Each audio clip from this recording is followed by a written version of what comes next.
এক মস্ত বড় জঙ্গল, আর সেই জঙ্গলের মধ্যেই ছিল এক ডাইনির চপের দোকান। সেখানে এক ডাইনি ঘোমটা মাথায় দিয়ে চপ ভাজত। গ্রামের প্রায় সকলেই এই ডাইনির চপের দোকানের কথা জানতো, আর যারা জানতো না তারা যদি কখনো ভুল করেও এই ডাইনির দোকানের চপ খেত তাহলে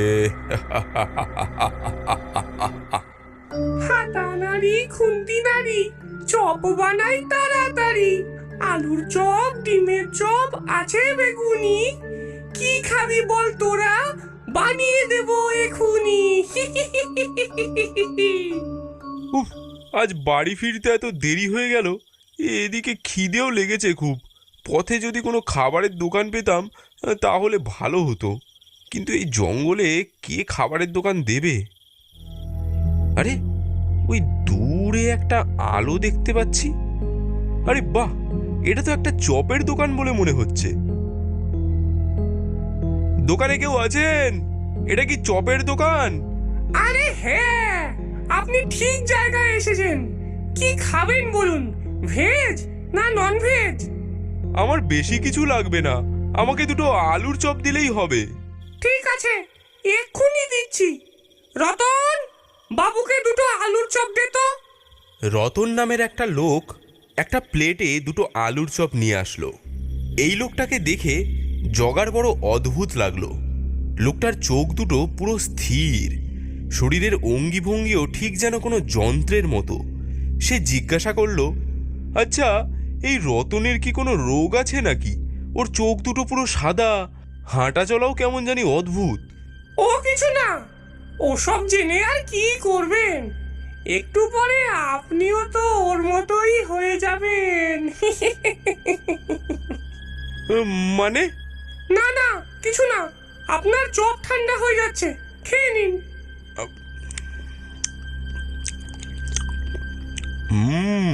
বাহ, খুব সুন্দর তো খেতে। তো আমার ক টাকা হলো? টাকা দিয়ে কি আর আমার চপের দাম মেটাতে পারবেন? মানে? আপনি সব কথায় তো মানে মানে করেন কেন? দুটো চপ খেয়েছেন, আপনার যা ভালো মনে হয় সেই দাম আপনি দিন। লোকটা 10 টাকা রেখে সেখান থেকে চলে যেতে লাগলো। আরে মশাই, যাচ্ছেন কোথায়? আপনি তো পুরো দামটাই দিলেন না। মানে আমি তো দুটো চপের জন্য 10 টাকা দিলাম। আহা, আমি তো আগেই বললাম, আপনি কি আর টাকা দিয়ে আমার চপের দাম মেটাতে পারবেন? এসবের মানে কি? এ তো খুব সোজা। টাকা দিয়ে আমার চপের দাম শোধ করা যায় না। আমার চপের দাম আপনাকে আপনার জীবন দিয়ে শোধ করতে হবে। আমার দোকানে যে চপ খায় সে সারা জীবনের জন্য আমার গোলাম হয়ে যায়।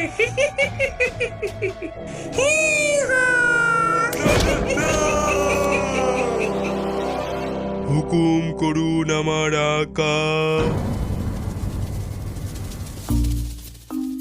আরে জগা কাকার ব্যাপারটা শুনেছিস?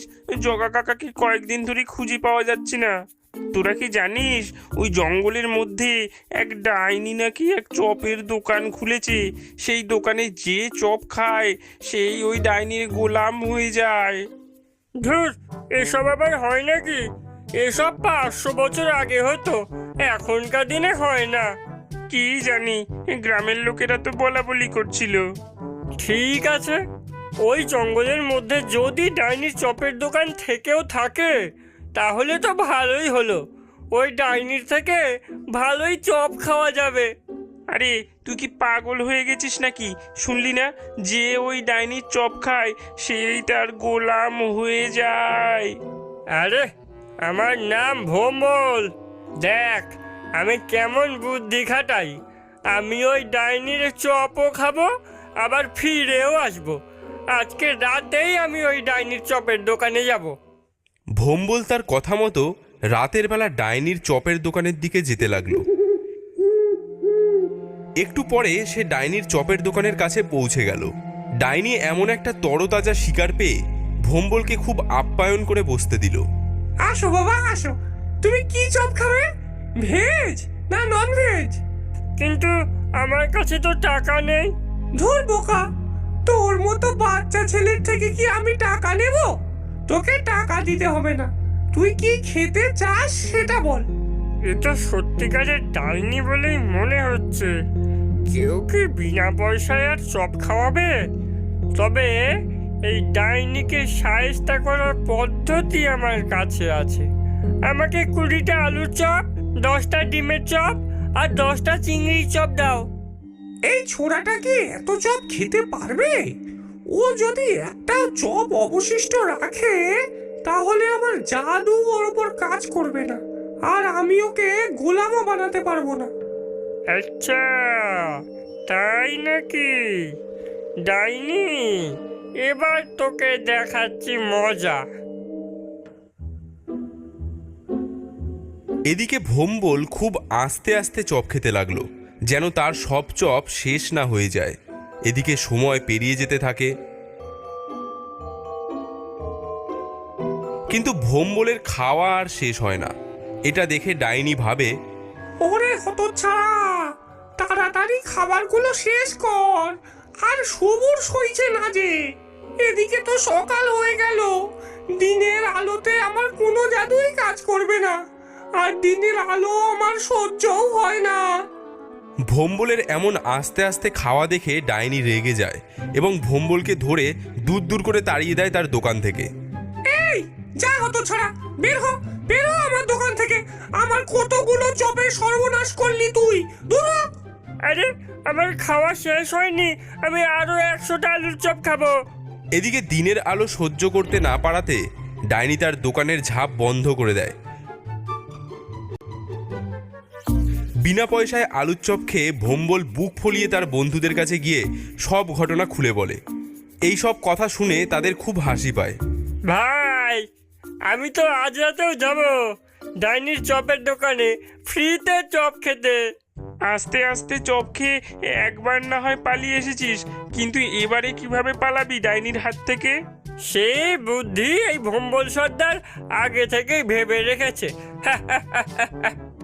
সেদিন রাত হতেই ভোম্বল আবারও চপ খাওয়ার জন্য ডাইনির চপের দোকানে গিয়ে উপস্থিত হয়। ওরে হতচ্ছাড়া, কাল তুই আমার হাত থেকে বেঁচে গিয়েছিস, কিন্তু আজ কিভাবে পালাবি? আজকে চপ খাইয়ে তোকে আমার গোলাম বানিয়ে নেব। বাবু, আজকে কিসের চপ খাবা? আজকে 20টা লোটে মাছের চপ, 20টা ডিমের চপ, 20টা মোচার চপ আর 20টা চিংড়ির চপ দিও।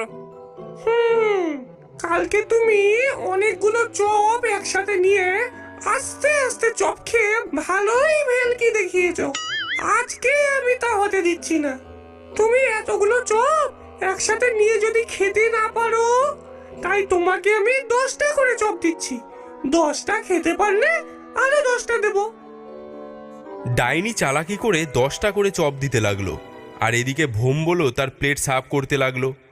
যখন ভোম্বলের সব চপ খাওয়া শেষ হয়ে গেল, তখন ডাইনি হাসতে হাসতে ভোম্বলের কাছে এসে বলল, সব চপ শেষ হলো, প্লেট হলো ফাঁকা। আজ থেকে তুই আমার গোলাম হবি, আমি হব তোর আকা।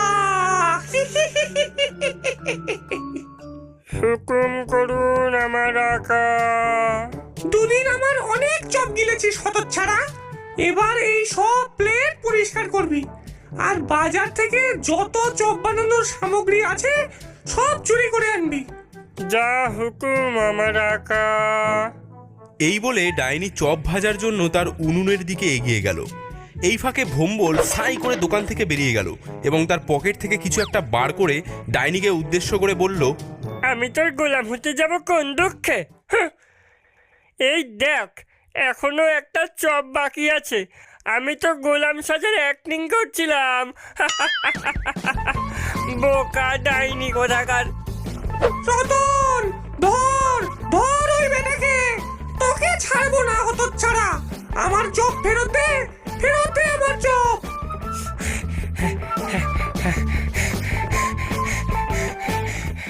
ওরে দাঁড়া, দাঁড়া হতচ্ছাড়া, আমার চপ দিয়ে যা, পালাস না। ওরে দাঁড়া রে।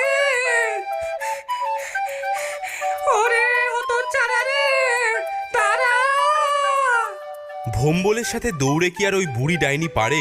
ভোম্বল এক ছুটে তার গ্রামের দিকে চলে আসে। এদিকে ভোরের আলো ফুটতে থাকে। ডাইনির শরীরে আলো পড়ায় ডাইনি জ্বালায় ছটফট করতে থাকে। ওরে গেলাম রে, জ্বলে গেল